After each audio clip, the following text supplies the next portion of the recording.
मनीष गछ ठारू कौन अलग ना मनीष जिते सृष्टि हुए ताटे जो धर्म प्रकृति सृष्टि हुए जात हुए जड़ पदार्थ जड़ प्रकृति जैव पदार्थ जैव प्रकृति जड़ प्रकृति 1 जैव प्रकृति 6 किंतु मनीष देहरे ना प्राणी देहरे जो प्रकृति जात होती कहते चेतन प्रकृति यही चेतन प्रकृति कौन हुए ना प्राणी देह जो सृष्टि हुए ये प्राणी देह ठारू अलगा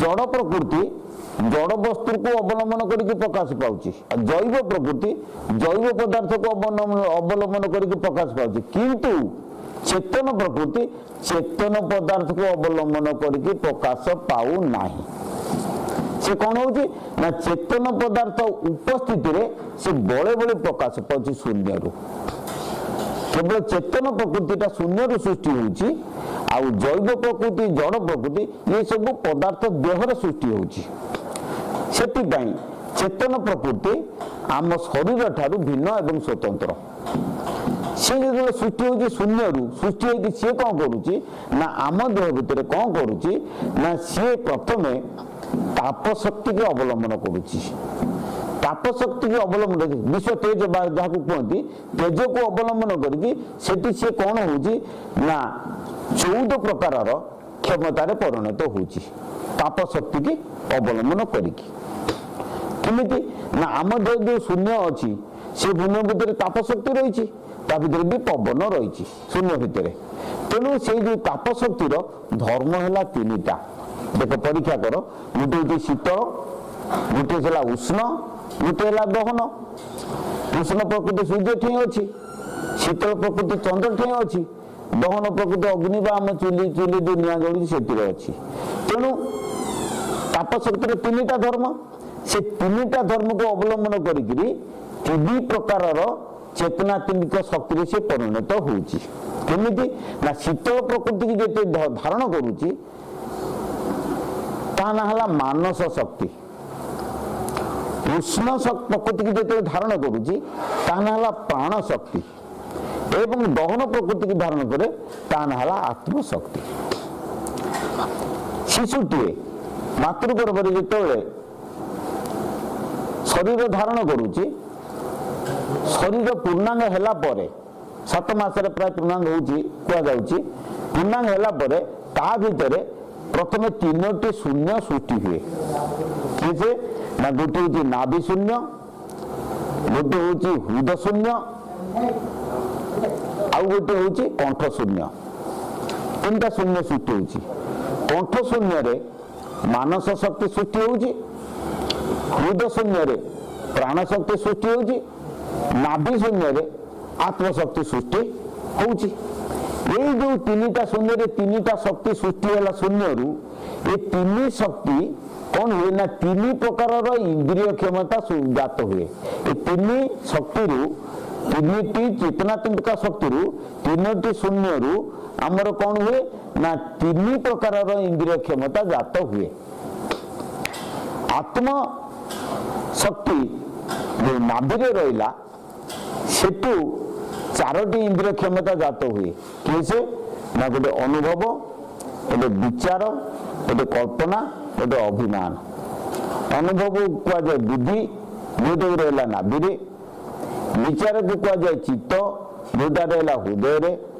कल्पना को कहुए मन जोटा रहा कंठरे एवं अभिमान को कहुए अहंकार जोटा रहा ललना चक्र रु त्रिकुट पर्यंत तार स्थान ललना बा त्रिकुट तार बास अभिमान या कहुए अंतर इंद्रिय तेणु आत्मशक्ति द्वारा 4टी अंतर इंद्रिय सृष्टि हुए प्राण शक्ति आसला हृदय एवं मानस शक्ति रहा कंठरे मानस शक्ति 5टी ज्ञान इंद्रिय क्षमता सृष्टि हुए तेणु मानस शक्ति कंठरू संचारित होई आमर त्रिकुटरे स्पर्शानुभव क्षमता कर्णरे शब्दानुभव क्षमता चक्षुरे रूपानुभव क्षमता ଜିହ୍ବାରେ ରସାनुभବ କ୍ଷମତା ଏବଂ ନାସାରେ ଗନ୍ଧାनुभବ କ୍ଷମତା। এই চারটি অনুভব ক্ষমতার মানস শক্তি পরিণত হুয়ে। কଣ বুঝিপারে না? যদি হুয়ে আউ কଣ না পাঁচটি কর্ম করিবার ক্ষমতা বা কর্ম ইন্দ্রিয় সে প্রাণ শক্তির হৃদয় সৃষ্টি হুয়ে। কেমিতি সৃষ্টি হুয়ে না মুখরে কহিবা, হস্তরে স্পর্শ করিবা, পাদরে গতি করিবা, মূত্ରରେ মূତ୍ର କରାଇବା ଏବଂ ମଳଦ୍ୱାରରେ ମଳ କରାଇବା। ମଳ କରିବା ନୁହେଁ କରାଇବା। ବୁଝେଇ ଦଉଛି ଶୁଣ କେମିତି। ତମକୁ ଝାଡ଼ା ଲାଗୁଛି, ତମେ ଯଦି ଚାହିଁବ 10 ମିନିଟ୍ ରୋକିପାରିବ, କିନ୍ତୁ ଆକୁ ରୋକିଲା କିଏ? ସେ ନା ମନ। ତେଣୁ এই 5ଟି କର୍ମ ଇନ୍ଦ୍ରିୟ ଆଉ 5ଟି ଜ୍ଞାନ ଇନ୍ଦ୍ରିୟ, ଏ 10ଟି ଇନ୍ଦ୍ରିୟ ମନ ଦ୍ୱାରା ପରିଚାଳିତ ହୁଏ। সুতরাং মনকু একাদশ ইন্দ্রিয় বলি কহতি। ইয়ে 5 5 10। ଆଉ ଅବଶ୍ୟ ଯୋଉ ବୁଦ୍ଧି, ଚିତ୍ତ ଆଉ ଅହଙ୍କାର ଏ ତିନିଟା ମନ ଦ୍ୱାରା ପରିଚାଳିତ ହୁଅନ୍ତିନି, ଏ ଆତ୍ମଶକ୍ତି ଦ୍ୱାରା ସ୍ୱତନ୍ତ୍ର ଉଦ୍ଭବ ହୁଅନ୍ତି। ତେଣୁ ଏ ଯୋଉ 14ଟି ଇନ୍ଦ୍ରିୟ କ୍ଷମତା ଆମ ଦେହ ଭିତରେ ସୃଷ୍ଟି ହୁଏ, ଆତ୍ମଶକ୍ତି ସୃଷ୍ଟି କରେ, ଏଇ ଇନ୍ଦ୍ରିୟ କ୍ଷମତା କ'ଣ ହୁଏ ନା ଶୂନ୍ୟରେ ଥିବା ଯୋଉ ଚେତନ ବଳ ତାରିଠୁ ଏଗୁଡ଼ାକ ସବୁ ସୃଷ୍ଟି ହୁଏ। আচ্ছা, ଆଉ ଗୋଟେ କଥା ପୁଣି ଛାଡ଼ିଗଲି କ'ଣ ଯେ ଆମର ଯୋଉ ବସ୍ତୁ, ଜଡ଼ ବସ୍ତୁ ଯୋଉ ଧର୍ମକୁ ଧାରଣ କରେ ତାକୁ ମୁଁ ପୂର୍ବରୁ କହିଲି ବିଜ୍ଞାନ କହୁଛି କ'ଣ ନା ଜଡ଼ତା। ଜଡ଼ତା ବଳରେ ବସ୍ତୁ ପଡ଼ିକିରି ରହେ। କିନ୍ତୁ ଦର୍ଶନ କହୁଛି ସେ ଜଡ଼ତା ଧର୍ମଟି ହେଉଛି ସତ୍ୟ ଗୁଣ। କାରଣ ସତ୍ୟ ଗୁଣର ପାଳନ କରିବାର କ୍ଷମତା ଅଛି। ଜଡ଼ତା ବଳରେ ବସ୍ତୁ ତିଷ୍ଠିକି ରହେ। সুতরাং জড়তা হচ্ছে বস্তুর সত্য গুণ ହେଲା। আচ্ছা, জৈবতা, জৈবতা রয়েছে, জৈব প্রকৃতি যেহেতু জাত হচ্ছে, 6টা প্রকৃতি জাত হচ্ছে, তাকে কুহযাଏ রজ গুণ। ସବୁବେଳେ ପାଇଁ ସେ କ୍ରିୟାଶୀଳ ନା, ରଜ ହେଲା କ୍ରିୟାଶୀଳ, ତେଣୁ ସେଟା ରଜ ଗୁଣ, ସତ୍ୟ ରଜ। ଆଉ ଯୋଉ ଚେତନ ବଳ ରହିଲା ସେ ହଉଛି ତମ ଗୁଣ। କାହିଁକି ତମ ଗୁଣ ହେଲା ନା ସେ ହଉଛି କାରକ। ଚେତନ ବଳଟା ହଉଛି ସମସ୍ତଙ୍କ କାରକ। ସେ ଗଢ଼ି ପାରିବ, ତୋଳି ପାରିବ, ରଖିପାରିବ, ସବୁ ହଉଛି ତା ଉପରେ ନିର୍ଭର କରେ। ତେଣୁ ଚେତନ ବଳ ଦେହ ଭିତରେ ହଉଛି କାରକ, ସେ ହଉଛି ତମ ଗୁଣ। ଆଚ୍ଛା, ଏଇ ଯୋଉ 3ଟା ଗୁଣ ସୃଷ୍ଟି ହେଲା, এই 3ଟା ଗୁଣକୁ କ'ଣ ହୁଏ ନା ବ୍ରହ୍ମ ଅବଧୂତ ଠାକୁର ଶ୍ରୀ କହିଲେ ବିଷ୍ଣୁ ବାୟୁ ଶିବ ମନ ବ୍ରହ୍ମା ବୀର୍ଯ୍ୟ। ତାକୁ ଆମେ ବିଶ୍ଳେଷଣ କରିବା ବର୍ତ୍ତମାନ। ବିଷ୍ଣୁ ବାୟୁ, ବିଷ୍ଣୁ ହେଉଛି ପ୍ରାଣ ଶକ୍ତି, ସତ୍ୟ ଗୁଣ। ମନ ହେଲା ମାନସ ଶକ୍ତି, ତମ ଗୁଣ। ଆଉ ଆତ୍ମା ହେଲା ସତ୍ୟ ଗୁଣ। ଭିତରେ ଯୋଉ ରହିଲା ପଦାର୍ଥ ହିସାବରେ ଜଡ଼ତା ସତ୍ୟ, ଜୈବତା ରଜ ଏବଂ ଚେତନତା ହେଲା ତମ। କିନ୍ତୁ ଦେହ ଭିତରେ ମାନସ ଶକ୍ତି ତମ ଗୁଣ, ପ୍ରାଣ ଶକ୍ତି ରଜ ଗୁଣ ଏବଂ ଆତ୍ମଶକ୍ତି ସତ୍ୟ ଗୁଣ। ପ୍ରାଣ ଶକ୍ତି କ୍ରିୟାଶୀଳ ନା, 3 ଗୁଣ। ଯେତେବେଳେ ବିଶ୍ୱ ବ୍ରହ୍ମାଣ୍ଡ ଲୋପ ପାଇଯାଏ ସେତେବେଳେ କ'ଣ ହୁଏ ନା ପୃଥିବୀ ଯାଇକି ଜଳରେ ମିଶିଲା। କଠିନ ତରଳରେ, ତରଳ ତାପରେ, ତାପ ବାଷ୍ପରେ, ବାଷ୍ପ ଶୂନ୍ୟରେ ବା ଶୂନ୍ୟରେ ଏବଂ ଶୂନ୍ୟ ଯାଇକି ଇଏ ଅହଙ୍କାରରେ ମିଶେ, ଯାହାକୁ ବିଜ୍ଞାନ ବର୍ତ୍ତମାନ ପ୍ରମାଣିତ କରିପାରେ ନାହିଁ। ଆମେ ସେଇ ଅହଙ୍କାରର ନାଁ ଦେବା, ମନେ କରାଯାଉ କ'ଣ ଯେ ନୀଳ ଶକ୍ତି। ନୀଳ ଶକ୍ତି ଦେବା। କାହିଁକି ନୀଳ ଶକ୍ତି ଦେବା? ମୁଁ କାହିଁକି ତାକୁ ନୀଳ ଶକ୍ତି ବୋଲିକି ଦେଇଛି? ତାର କାରଣ କ'ଣ ଯେ ମନର ରଙ୍ଗ ହେଉଛି ନୀଳ, ବୁଦ୍ଧିର ରଙ୍ଗ ହେଉଛି ନାଲି, ପ୍ରାଣର ରଙ୍ଗ ହେଉଛି ସବୁଜ। ଆଚ୍ଛା, ଯେତେବେଳେ ସେଠି ପହଞ୍ଚେ, କୋଉଠି ଅହଙ୍କାର ସ୍ତରରେ ପହଞ୍ଚେ, ସେତେବେଳେ କ'ଣ ହୁଏ ନା ନୀଳ ବର୍ଣ୍ଣଟା ହେଉଛି ସତ୍ୟ ଗୁଣ। ଅହଙ୍କାର ପାଖରେ ପହଞ୍ଚିଲେ ନାଲି ବର୍ଣ୍ଣ ହେଉଛି ରଜ ଗୁଣ, ଧଳା ବର୍ଣ୍ଣଟି ହେଉଛି ତମର ସତ୍ୟ ଗୁଣ, ତମ ଗୁଣ। ତେଣୁ ନାଇଁ, ଭୁଲ ହେଇଗଲା। ଆମର ନୀଳ ବର୍ଣ୍ଣଟି ହେଲା ସତ୍ୟ ଗୁଣ, ନାଲି ବର୍ଣ୍ଣଟି ହେଲା ରଜ ଗୁଣ କଳା ବର୍ଣ୍ଣଟି ହେଲା ତମ ଗୁଣ। ଏଟାକୁ କଳା ବର୍ଣ୍ଣ ବୋଲିକି କୁହାଯାଏ। କାହିଁକି ନା ପ୍ରତ୍ୟେକ ପଦାର୍ଥ ସେଠି ଯାଇକି ଛାୟା ରୂପରେ ରହେ, କଳା ବର୍ଣ୍ଣ, ତାକୁ ଭୂତାଦି ବୋଲିକି କହନ୍ତି ସେ ଜାଗା ଉପରେ। ଅହଙ୍କାର ଯେତେବେଳେ ତିନି ଗୁଣ ଧଇଲା, ସାତ୍ଵିକ ରାଜସ ତାମସ, ସାତ୍ଵିକ ଅହଙ୍କାର ନୀଳବର୍ଣ୍ଣ, ରାଜସ ଅହଙ୍କାର ନାଲି ବର୍ଣ୍ଣ, ତାମସ ଅହଙ୍କାର ପୀତ ବର୍ଣ୍ଣ, କଳା ବର୍ଣ୍ଣ ବା ପୀତ ବର୍ଣ୍ଣ ବୋଲିକି ଆମ ଶାସ୍ତ୍ର କହିଛନ୍ତି, ପଞ୍ଚଶଖା ସନ୍ନ୍ୟାସୀ ମାନେ କହିଛନ୍ତି। ନାଲି ପୀତ ନୀଳ, ପୀତ ଲୋହିତ ନୀଳ, ବୁଝିପାରିଲେ ନା? ତେଣୁ ନୀଳ ଆଉ ଲୋହିତ ପୀତକୁ ଯଦି ଛାଡ଼ିଦେବା, ଆଉ ଗୋଟେ ଅଛି ଭାଗବତ, ଯଦି ଆମେ ରିସର୍ଚ୍ଚ କଲେ ଦେଖିବା, ବ୍ରହ୍ମା ଯେତେବେଳେ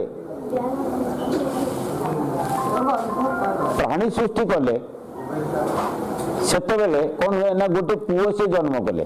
ତେଣୁ ସେ ପୁଅଟିର ନାଁ ହେଲା ନୀଳ ଲୋହିତ। ବ୍ରହ୍ମା ଯେତେବେଳେ ଗୋଟେ ଜଗତ ସୃଷ୍ଟି କରିବା ପାଇଁ ଚାହିଁଲେ, ସେ ଗୋଟେ ପୁଅ ଜାତ କରିଥିଲେ, ସେ ପୁଅର ନାଁ ହେଲା ନୀଳ ଲୋହିତ। ନୀଳ ଲୋହିତ ଅର୍ଥ ହଉଛି ଯେ ବାଇଗଣୀ ବର୍ଣ୍ଣ, ଲାଲ ଆଉ ନୀଳ ମିଶିଗଲେ ବାଇଗଣୀ ବର୍ଣ୍ଣ ହେଇଯାଏ, ତାର ନିୟମ। ତେଣୁ ବିଜ୍ଞାନ ଦୃଷ୍ଟିରୁ ଯାହା ହଉ, ତେଣୁ ତିନି ପ୍ରକାରର ଅହଙ୍କାର ସେଠି ସୃଷ୍ଟି ହୁଏ, ତିନି ପ୍ରକାର ରଙ୍ଗ ଧାରଣ କଲା। କିନ୍ତୁ ଯେତେବେଳେ ଅହଙ୍କାର ବିଲୋପ ପାଇଯାଏ, ଧ୍ୱଂସ ପାଇଯାଏ, ସେତେବେଳେ କଣ ହୁଏ ନା ସେ ଆଉ ଗୋଟେ ଚେତନାତ୍ମକ ଶକ୍ତିରେ ପରିଣତ ହୁଏ। ଅହଙ୍କାରର ଗୁଣଟା ଆମର ଏକାଦଶ ସ୍କନ୍ଧ ବୋଧେ 24 କି 25 ଅଧ୍ୟାୟରେ ଅଛି ଯେ ସେ ହେଉଛି ଚିଦ ଚିନ୍ମୟ, ଚିତ୍ ଆଉ ଅଚିତମୟ। ଅଚିତ ଅଂଶଟି ହେଲା ପୀତବର୍ଣ୍ଣ, ଚିତ୍ ଅଂଶଟି ହେଲା ନୀଳବର୍ଣ୍ଣ। ତେଣୁ ଯୋଉଟାକି ଅହଙ୍କାର ସ୍ତରରେ ଅଛି। ତେଣୁ ଅହଙ୍କାରର ଦିଟା ଧର୍ମ ଅଛି, ଯାହାକୁ ଆମେ ଇଂରାଜୀରେ କହିପାରିବା ଡୁଆଲ କ୍ୟାରେକ୍ଟରିଷ୍ଟିକ୍ସ, ଦୁଇ ପ୍ରକାର, ଦୁଇ ଧର୍ମୀ। କଣ ନା ସେ ଚେତନା ହେଇପାରିବ, ସେ ମଧ୍ୟ ଜଡ଼ ହେଇପାରିବ, ଦିଟା ଧର୍ମ ଅହଙ୍କାରର। କିନ୍ତୁ ଅହଙ୍କାର ଯେତେବେଳେ ପରିବର୍ତ୍ତିତ ହେଇଯାଏ, ସେତେବେଳେ କଣ ହୁଏ ନା ଅହଙ୍କାର ଦେହରୁ ଜଡ଼ ଅଂଶଟା ଲୋପ ପାଇଯାଏ, ଖାଲି ଚେତନ ଅଂଶଟା ରହିଯାଏ। ସେତେବେଳେ ତାର ନାଁ ହେଇଯାଏ ମହତତ୍ଵ। ତେଣୁ ମହତତ୍ଵରେ କଣ ହୁଏ ନା ଖାଲି ଚେତନ ଅଂଶଟା ରହେ। ଆମର ଭୂପୃଷ୍ଠରେ ଯେତେ ପ୍ରାଣୀ ଅଛନ୍ତି, ଯେତେବେଳେ ସେମାନଙ୍କର ମୃତ୍ୟୁ ଘଟେ, ସେ ଅବଶେଷରେ ଯାଇକିରି ସେ ମହତତ୍ଵରେ ବିଶ୍ରାମ ନିଅନ୍ତି। ଏବଂ ଯେତେବେଳେ ଜଗତ ସୃଷ୍ଟି ହୁଏ, ସେମାନେ ମହତତ୍ଵରୁ ପୁଣି ସୃଷ୍ଟି ହୁଅନ୍ତି। ତେଣୁ ମାତୃଗର୍ଭରୁ ଯେମିତି ପିଲାଟିଏ ସୃଷ୍ଟି ହୁଏ, ମହତତ୍ଵରୁ ସେମିତି ପ୍ରାଣୀମାନେ ସୃଷ୍ଟି ହୁଅନ୍ତି। ସେଥିପାଇଁ ତାକୁ ଗୋଟେ ଗର୍ଭ ସହିତ ତୁଳନା କରୁଛନ୍ତି। ସେ ଗର୍ଭଟିର ନାଁ ହେଉଛି ହିରଣ୍ୟ ଗର୍ଭ। ହିରଣ୍ୟ ଗର୍ଭ କହିଲେ ମହତତ୍ଵ, ମହତତ୍ଵରୁ ସବୁ ପ୍ରାଣୀମାନଙ୍କର ସୃଷ୍ଟି ହେଉଛି। ଆଚ୍ଛା, ମହତତ୍ଵ ଯେତେବେଳେ ବିଲୟ ହୁଏ, ବିନାଶ ହେଇଯାଏ ବା ରୂପାନ୍ତରିତ ହେଇଯାଏ, ସେତେବେଳେ କଣ ହୁଏ ନା ସେ ଅବ୍ୟକ୍ତ ପ୍ରକୃତିରେ ପରିଣତ ହେଇଯାଏ। ଅବ୍ୟକ୍ତ ପ୍ରକୃତି, ଯାହାକୁ ମୁଁ କହିଛି ଶୁଭ୍ର କ୍ଷେତ୍ର, ହ୍ୱାଇଟ୍ ଫିଲ୍ଡ, ଯାହା ନାଁ ମୁଁ ଦେଇଛି। କାହିଁକି ଶୁଭ୍ର କ୍ଷେତ୍ର ଦେଲି ନା ଦର୍ଶନ କହୁଛି ଯେ ଅବ୍ୟକ୍ତ ପ୍ରକୃତି ହେଉଛି ତିନି ଗୁଣର ସାମ୍ୟାବସ୍ଥା। ଅବ୍ୟକ୍ତ ପ୍ରକୃତି ହେଉଛି ତିନି ଗୁଣର ସମାନ ଅବସ୍ଥାକୁ ଅବ୍ୟକ୍ତ ପ୍ରକୃତି କୁହନ୍ତି। ତିନି ଗୁଣ କଣ ନା ମୁଁ ମୂଳରୁ କହିଦେଲି, ପୀତବର୍ଣ୍ଣ ତମ ଗୁଣ, ନାଲିବର୍ଣ୍ଣ ରଜଗୁଣ, ନୀଳବର୍ଣ୍ଣ ସତ୍ୱଗୁଣ। ତେଣୁ ନୀଳ, ପୀତ, ନାଲି ଏ ତିନିଟା ବର୍ଣ୍ଣର ସମାନ ଅବସ୍ଥାରେ ଧଳା ବର୍ଣ୍ଣ ଜାତ ହୁଏ। ପ୍ରମାଣ ଦେଖନ୍ତୁ କି ସୁନ୍ଦର କଥା ଆମର କହିଛନ୍ତି ଦାର୍ଶନିକ ମାନେ, ଯୋଉଟାକି ପୂର୍ଣ୍ଣ ବିଜ୍ଞାନ ସମ୍ମତ। କେମିତି ନା ବୈଜ୍ଞାନିକ ନ୍ୟୁଟନ ଯେତେବେଳେ ସୂର୍ଯ୍ୟ କିରଣକୁ ଗୋଟେ ପ୍ରିଜିମ୍ ଦେହରେ ବିଛୁରଣ କଲେ, ସେତେବେଳେ ସେ ସୂର୍ଯ୍ୟଙ୍କର 7ଟା କିରଣ ପାଇଲେ। ବାଘ ନି ସ ହ ନା ଲା, ବାରେ ବାଇଗଣୀ, ଘରେ ଘନ ନୀଳ, ନୀରେ ନୀଳ, ସରେ ସବୁଜ, ହରେ ହଳଦୀ, ନାରେ ନାରଙ୍ଗୀ, ଲାରେ ଲାଲ। ବାଘ ନି ସ ହ ନା ଲା, 7ଟା ରଙ୍ଗ। ପୁଣି ପରବର୍ତ୍ତୀ ମୁହୂର୍ତ୍ତରେ ବୈଜ୍ଞାନିକ ମାନେ ରିସର୍ଚ୍ଚ କରି ଦେଖିଲେ ଏ 7ଟା ମୌଳିକ ରଙ୍ଗ ନୁହେଁ, 3ଟି ହେଉଛି ମୌଳିକ ରଙ୍ଗ। କୋଉଟା ନା ନାଲି, ନୀଳ, ହଳଦୀ, ଏ 3ଟା ମୌଳିକ ବର୍ଣ୍ଣ।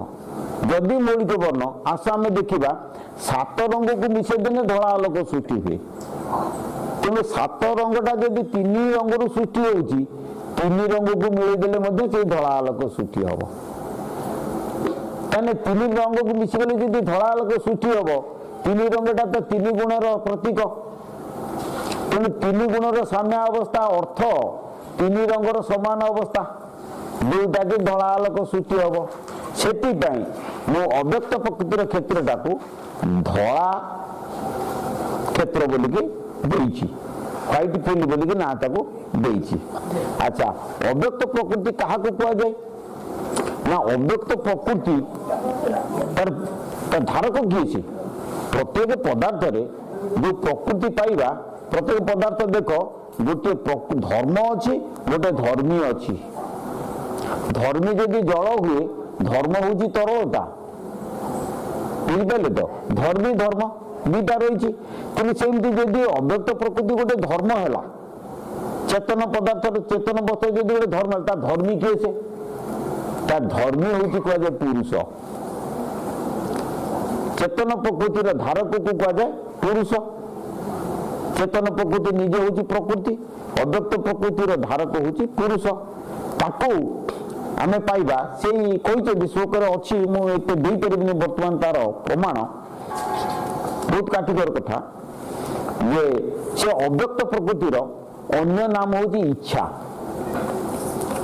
पुरुषर अन्य नाम हूँ ज्ञान पुरुष यदि चित ज्योति हुए अव्यक्त प्रकृति हूँ तार तरंग मुझे 3टा तरंग आलोक आलोकर जमी 3टा तरंग सृष्टि हुए नील नाली पीत ठीक सेमती ज्ञान सूर्यंकर शरीर 3टा रंग सृष्टि हुए ज्ञान सूर्य देह अव्यक्त प्रकृति लुचि रही जिते से जगत सृष्टि करते से 3टा किरण से सृष्टि हुए गोटे नाली गोटे नील गोटे हूँ पीत प्रथम सृष्टि हुए नाली रंग रजगुण तेणु महतत्व सृष्टि हुए तापर नीलपीत सृष्टि हुए नाली लुचि जाए कौटी ना अहंकार सृष्टि हुए अहंकार जो भांगी जाए से कला हो जाए ब्लैक फील्ड आकाशटा है ब्लैक फील्ड कला कला क्षेत्र आमर विज्ञान जो ब्लैक फील्ड कहते ये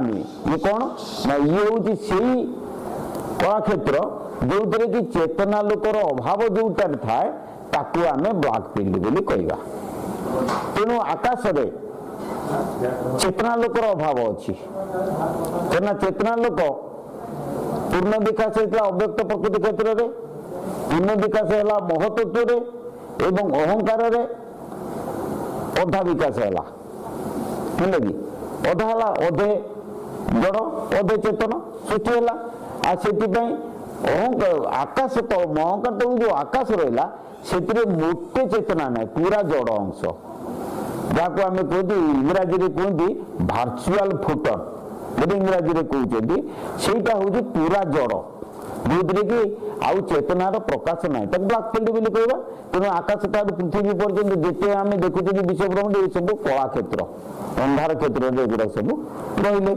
अच्छा अव्यक्त प्रकृति उपरकू ज्ञान इच्छा अच्छा ज्ञान इच्छा उपरकू जिते आम जीवा इच्छार 3टा गुण धारण करके अव्यक्त प्रकृति क्षेत्र रहा ये गोटे बड़ आश्चर्य कथा इच्छा मात्र गोटे प्रकृति धारण करके रहे अव्यक्त प्रकृति जो विनाश रूपांतर घटे इच्छा गोटे प्रकृति धारण करे से प्रकृति ना हूँ रजगुण सत्व आउ तम से विलोप हो जाए कौटी अव्यक्त प्रकृति पर जो क्षेत्र हुए ताना स्वच्छ क्षेत्र ट्रांसपेरेंट फील्ड से क्षेत्र में कौन हुए ना प्रकृति गोटे रूप गोटे धर्म धारण करके रहे रजगुण को ता ना है माया।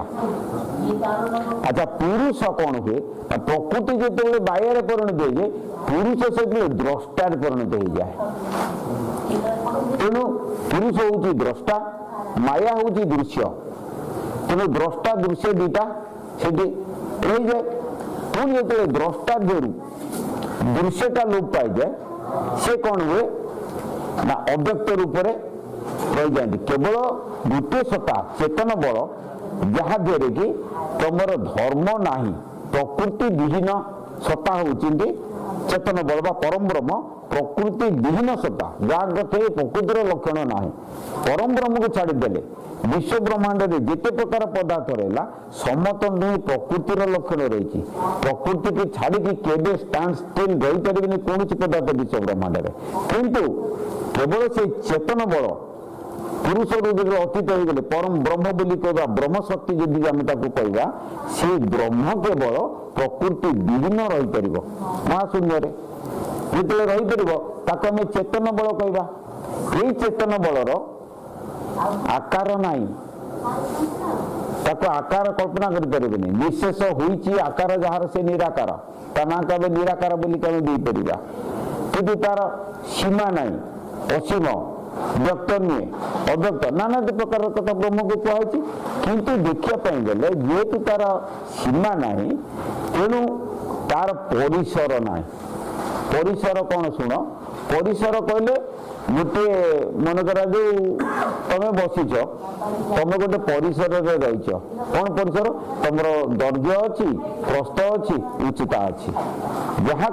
ଯାହାର ଦୈର୍ଘ୍ୟ, ପ୍ରସ୍ଥ, ଉଚ୍ଚତା ଅଛି ତାକୁ କୁହନ୍ତି ତୃତୀୟ ପରିସର। ତିନିଟା ପରିସର ଦୈର୍ଘ୍ୟ, ପ୍ରସ୍ଥ, ଉଚ୍ଚତାରେ ରହିଲା। କିନ୍ତୁ ଆଉ ଗୋଟେ ପଦାର୍ଥ ଅଛି ଯାହାର ଦୈର୍ଘ୍ୟ ଅଛି, ପ୍ରସ୍ଥ ଅଛି, ଉଚ୍ଚତା ନାହିଁ। ଶିଖିଛି ନା? ସେ ହେଉଛି ଚିତ୍ର। କାଗଜ ଯୋଉ ଚିତ୍ର ଆମେ କରିବା ତାର ଲମ୍ବା ଅଛି, ପ୍ରସ୍ଥ ଅଛି, ତାର ଗୋଟେ ନାହିଁ। ତେଣୁ ସେ ରହିଲା କ'ଣ ନା ଦ୍ୱିତୀୟ ପରିସରରେ ରହିଲା। ମଣିଷ ତୃତୀୟ ପରିସରରେ ରହିଲା। ଆଚ୍ଛା, କିନ୍ତୁ ଚେତନ ବଳ ଦ୍ୱିତୀୟରେ ନାହିଁ କି ତୃତୀୟରେ ନାହିଁ କି ପ୍ରଥମରେ ନାହିଁ, କୌଣସି ପରିସରରେ ସିଏ ନାହିଁ। ସେଥିପାଇଁ ସେ ରହିଛି କୋଉଠି ନା ସେ ଚତୁର୍ଥ ପରିସରରେ ରହିଛି। ବ୍ରହ୍ମ ରହିଛନ୍ତି କୋଉଠି? ଚତୁର୍ଥ ପରିସରରେ ବ୍ରହ୍ମ ରହିଛନ୍ତି। ଯଦି ରହିଛନ୍ତି ବିଜ୍ଞାନକୁ ଆସ, ବ୍ରହ୍ମ ଯଦି ଚତୁର୍ଥ ପରିସରରେ ରହିଲା, ଆମର ଆଲବର୍ଟ ଆଇନଷ୍ଟାଇନ ବୈଜ୍ଞାନିକ ନା, ବିଶ୍ୱରେ ବର୍ତ୍ତମାନ ହେଉଛନ୍ତି ପ୍ରଥମ ବୈଜ୍ଞାନିକ ଯିଏ ଡିକ୍ଲାର କରିଛନ୍ତି କ'ଣ ଯେ ଚତୁର୍ଥ ପରିସରରେ କେବଳ ସମୟ ରହିବ ଶୂନ୍ୟ ସହିତ, ଆଉ କିଛି ରହିପାରିବ ନାହିଁ। କିନ୍ତୁ ବ୍ୟାସଦେବ କହୁଛନ୍ତି ନା ନା, ସମୟ ସାଙ୍ଗରେ ବଳ ମଧ୍ୟ ରହିବ। ଆମେ ଆସ ଗୋଟେ ଛୋଟିଆ ପରୀକ୍ଷା କରିବା।